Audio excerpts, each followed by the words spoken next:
My name is Arthur Jensen, though most people call me Art. I am 80 years old, and on the afternoon of September 13th of this year, I passed away on my own front porch. I would say my life has been quite commonplace. I worked for 42 years as a pipe fitter in the union, brought up 3 good children, and laid to rest the woman I loved, Eleanor, 6 years prior. After her passing, my life became much more contained. It was largely confined to my small house in Indiana, my garden, and attending my grandkids' soccer matches on Saturdays. I read the daily paper, tuned into the news a bit, and fretted about the usual things that concern old men. Property taxes, my cholesterol level, and if the world was becoming a bit too chaotic for its own well-being. I said my prayers nightly, simple ones like my mother taught me. I thought my life's narrative was essentially complete. I was merely awaiting its final chapter. Not once in a million years did I imagine that something like this could happen to me. On that day, the day of my passing, it was a lovely spring afternoon. The sun felt warm, and I was on my porch swing, simply taking in the breeze. I can still recall the scent of freshly mown grass from my neighbor's property. I was reminiscing about Eleanor, specifically a picnic we shared a very long time ago. Just a small memory, nothing more. Then, a sensation like a hot poker was thrust directly into the middle of my chest. It was an intense, crushing pressure. I was unable to draw a breath. I couldn't even manage a sound. My hands lost all feeling. I recollect watching my own gardening glove slip from my hand and fall onto the porch's wooden planks. It's peculiar, the details one notices. The world's periphery started to blur, like an old photograph fading to white. A roaring noise filled my ears, resembling a freight train drawing nearer and nearer, and then there was silence. Utter nothingness. The pain vanished. The roaring ceased.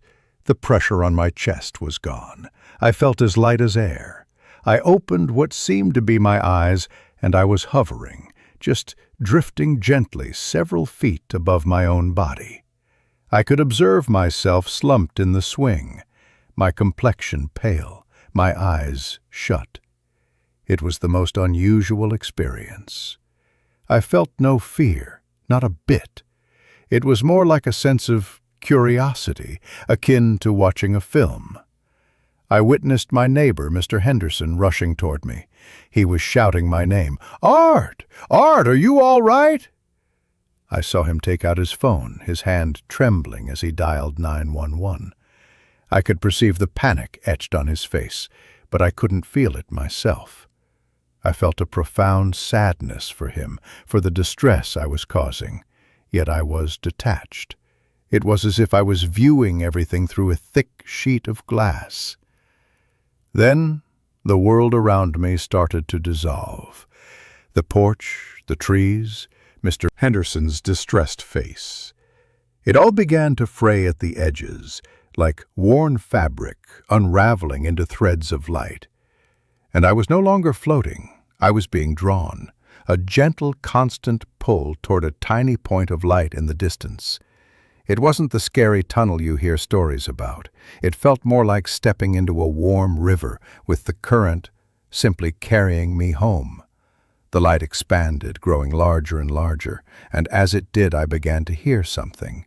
It wasn't music, not in the traditional sense. It was more like a feeling that possessed a sound. It was the sound of complete, unconditional love.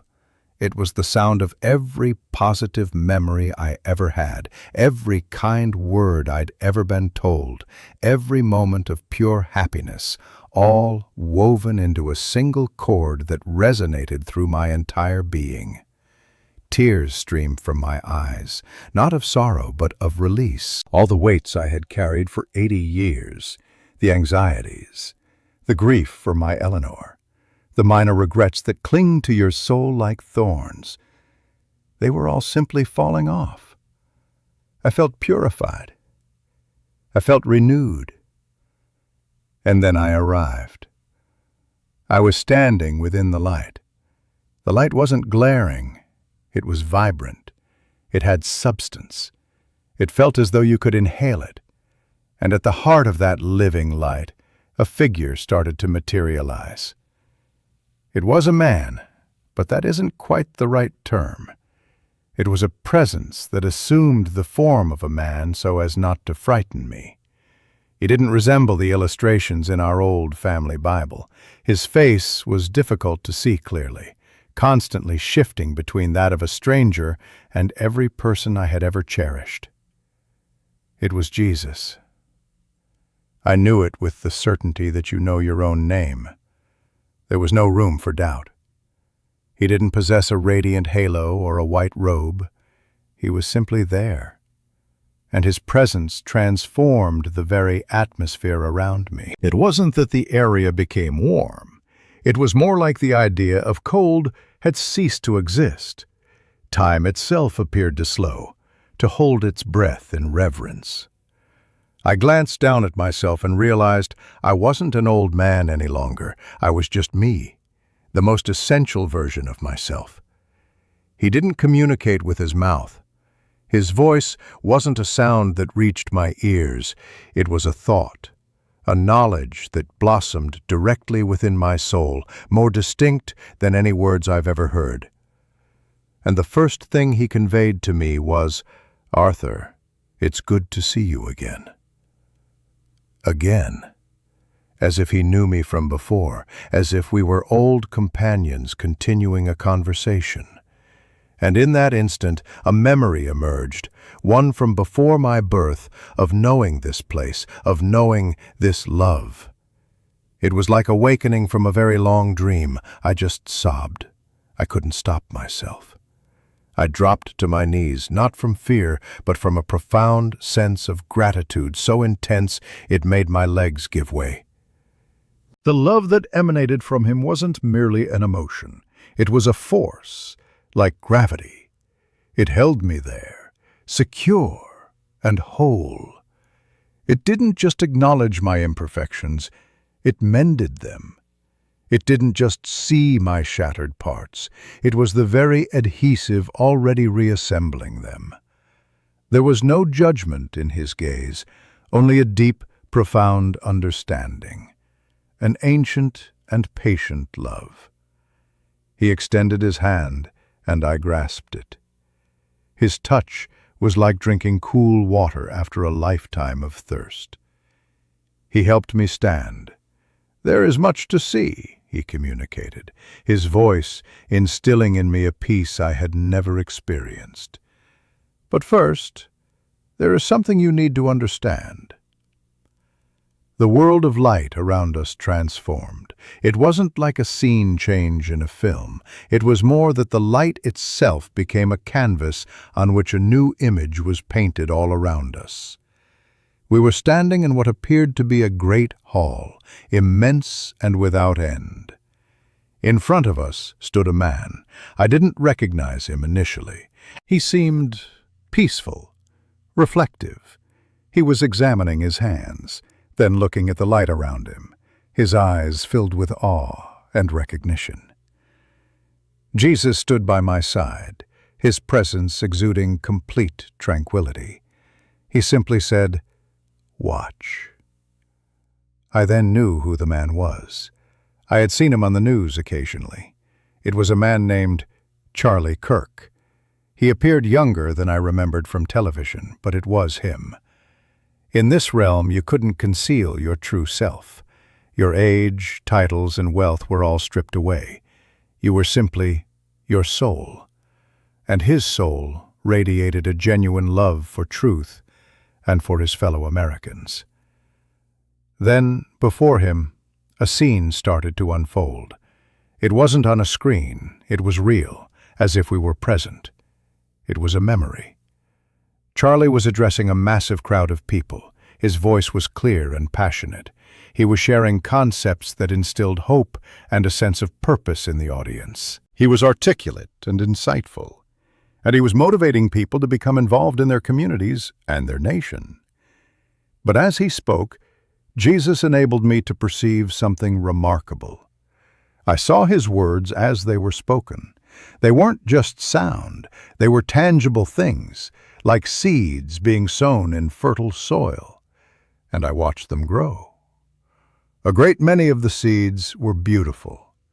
I saw a young man who was lost and without direction hear his words and feel a spark to get involved in local politics, to create a positive change in his town. I saw his encouragement inspire someone to be a better father, to defend his beliefs with grace and firmness. I saw college students who felt voiceless discover how to articulate their values with respect and intellect. These seeds developed into strong trees of civic participation and personal accountability, glowing with a warm, golden light. I observed his work to connect with young people, to help them think critically about their surroundings. I saw teenagers who had lost faith in their nation's promise find hope once more. I saw his efforts encouraging people to love America, while also striving to improve it. These effects spread across campuses, into homes, into towns, fostering conversations and bonds that built bridges rather than walls. I watched as his message of personal accountability reached a single mother who was struggling. His words about the dignity of work and the value of perseverance gave her the strength to return to school and build a better future for her children. That single moment of inspiration altered the course of an entire family's life. I witnessed debates and discussions where his passion for his convictions prompted others to analyze their own, not with anger or divisiveness, but in authentic dialogue. Those who disagreed with him were challenged to better articulate their own viewpoints, strengthening the marketplace of ideas. Yet Jesus also showed me the moments of difficulty, the instances when good intentions clashed with human fallibility. I saw words spoken in frustration that came out harsher than intended. I saw the burden of being a public figure, of attempting to influence a culture that seemed to be fracturing. I saw the sincere sorrow of someone who loved his country and watched it grapple with division and uncertainty. And then I saw something beautiful. I saw Charlie praying, not for an audience, but alone in his hotel rooms after long days of speaking. I saw him asking for wisdom, asking to be a vessel for positive change. I saw him reading scripture, looking for guidance on how to love his neighbor while remaining firm in his convictions. Jesus remained silent. He just let me observe. And what I witnessed was a soul that truly cared, that was attempting to make a difference in a complex world. The vision began to change. I saw other scenes, Charlie mentoring young people, encouraging their pursuit of excellence.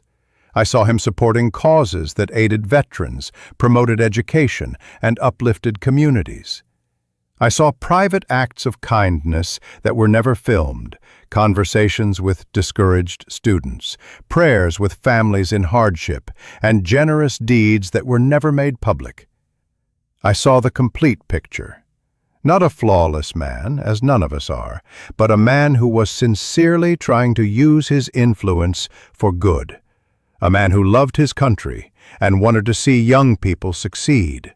A man whose heart was in the right place, even when the execution didn't perfectly match the intention. The vision concluded. We were back in the boundless light. And the soul of Charlie Kirk stood there, viewing his own life with perfect clarity. He wasn't weeping in distress. He was filled with a profound understanding, seeing both the good he had achieved and the areas where he could have improved. There was no condemnation here, only truth presented with perfect love. Jesus approached him. His manner was filled with pride, the pride of a father watching his child grow, learn, and try to make the world a better place. Charlie looked up, his expression one of recognition and gratitude. "Lord," he said, "I tried to serve you by serving my country and my fellow Americans. I hope I did some good." Jesus' voice filled the space, warm with approval and love. "My son," he said, "you used the gifts I gave you to inspire others to participate, to think, to care about their communities and their nation. You encouraged young people to strive for excellence and to stand for truth. Your heart was genuine, your efforts were real, and your impact was greater than you realized." Jesus paused, his eyes filled with infinite compassion. "In a world that often embraces cynicism, you chose to believe that things could be improved. In a culture that promotes despair, you proclaimed hope. You reminded people that they have agency, that they can make a difference. These are good works, and they have produced good fruit." Charlie's face illuminated with joy and relief, not the relief of someone escaping punishment, but the joy of receiving affirmation from the one whose opinion mattered most. Jesus went on. "Every young person you inspired to civic participation, every family you encouraged to endure, every individual you motivated to pursue excellence, these were acts of love, whether you knew it or not. When you help someone become the best version of themselves, you are performing my work." The scene brightened with light as Jesus embraced him, and I could see the genuine love between them, the love of a creator for someone who had sincerely tried to use their talents and platform for good. The scene faded. I was standing alone with Jesus once more. My heart was full, not burdened. I had witnessed not condemnation, but celebration, not judgment, but joy. "Why?" I asked. "Why did you show me that?" His gaze met mine, filled with warmth and purpose. "Because the world has become disheartening, Arthur. My children have forgotten that I delight in their efforts to improve things. They believe they must be perfect to serve me. But I am glorified when they simply try to love well and make a positive difference. Every person who uses their voice to inspire, to encourage, to build up, they are doing sacred work." He paused, his gaze filled with hope. "You have a good heart, Arthur. You have lived a quiet life, but you understand that small acts of love are important. You must return and tell them. Tell them that their efforts to make the world better matter profoundly to me. Tell them that when they choose hope over despair, engagement over apathy, and love over indifference, they are taking part in my work of redemption." Suddenly I was filled with a different kind of longing, not just to remain, but to share this incredible truth that our efforts to love, serve, and improve things are seen and celebrated by heaven itself. "I want to tell them," I said, my voice filled with purpose. "I want them to know that you see their efforts, that you're proud of them when they try to make a difference." A beautiful, radiant smile touched his lips. "Yes. Tell them that I am not seeking perfection. I am seeking sincere hearts that wish to serve. Tell them that every act of love, every word of encouragement, every effort to build rather than destroy, these things resonate in eternity." "But I'm tired," I said quietly. "I miss Eleanor. I want to come home." He placed a hand on my shoulder, and his touch filled me with strength and purpose. "She is here, and she is proud of you, but your race is not yet complete. I have a task for you to do. You are a grandfather. Go and teach your children that their lives are meaningful, that their efforts to love and serve are seen and celebrated in heaven. Your testimony will plant seeds of hope. You may not see the forest they become, but it will grow." He looked at me with such love and confidence that I felt my purpose crystallizing. "I'll go," I said, my voice strong with conviction. "I'll tell them that you see their efforts, that you celebrate when they choose to make things better." He smiled again, and it filled the universe with light. "Do not be afraid. I am with you, and I am proud of all who sincerely try to love well." And with that he squeezed my shoulder, and the world of light began to recede. I was falling, a gut-wrenching, tumbling descent back into darkness.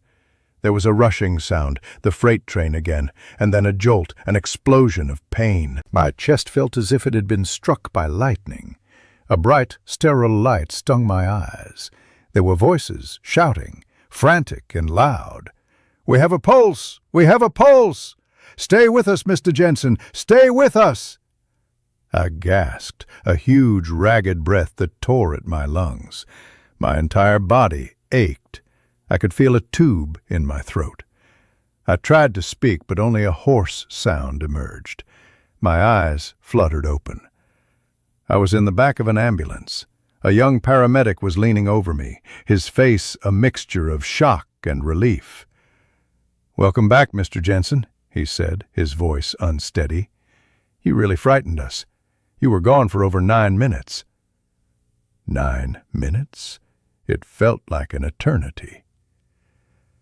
I spent the next 2 weeks in the hospital. The doctors described it as a medical miracle, an 80-year-old man, a massive heart attack, clinically dead for that length of time. They said I should have had profound brain damage, if I regained consciousness at all. They used phrases like unexplainable and remarkable recovery. They didn't know. They couldn't possibly know. I tried to explain to a nurse once, but she just smiled and said I was still recovering from the trauma. But I know what I witnessed. It's more real to me than the chair I'm in right now. It is etched into my soul. So, that is my story. And I realize it's strange, hearing an old man from Indiana talk about visions of Jesus and Charlie Kirk. But Jesus gave me a message, and I promised him I would share it. This is not about politics. It's not about being a Republican or a Democrat. Please understand my heart on this. It's about being a human being who recognizes that your efforts to improve the world matter deeply to God. The world can feel discouraging. Everyone seems to be angry. Everyone seems to have lost hope that things can get better. But I saw the truth. I saw how heaven celebrates when we choose to engage, to care, to try to make things better. Heaven sees your efforts. God is proud when you choose hope over despair, when you encourage someone rather than tear them down, when you work to build something good instead of just complaining about what is wrong. The impact of your positive influence is eternal. Every time you inspire someone to be their best, every moment you choose to build up instead of tear down, every act of genuine love and service, they are all seeds being planted in the great garden of this world. They will grow in ways you will never see, but they are real. And one day you will see the harvest. So I am asking you, just as a grandfather would encourage his grandchild, do not give up. Do not let the noise and negativity persuade you that your efforts are meaningless. They matter more than you know. Before you speak, before you act, before you engage with the world, ask yourself, am I building something good? Am I offering hope? Am I loving well? Because in the end, in that place of perfect light and perfect truth, those are the things that will be celebrated. Heaven is real. Jesus is alive, and He is cheering for every sincere effort you make to love well and make the world a little bit better. He sees you. He believes in you. And He loves you more than you can possibly imagine.